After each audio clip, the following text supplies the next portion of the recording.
Jadi anda sudah kenal kumpulan Malaikat Maut dalam filem Rock? Tahukah anda kumpulan Malaikat Maut sebenarnya merupakan parodi pada sebuah kumpulan yang benar-benar wujud di zaman rock kapak dahulu?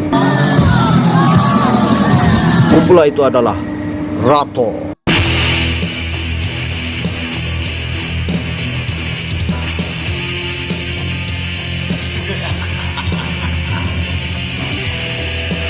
Diasaskan pada tahun 1987 di Taman Medan, Petaling Jaya, Selangor. Rator membawakan muzik black death metal yang brutal.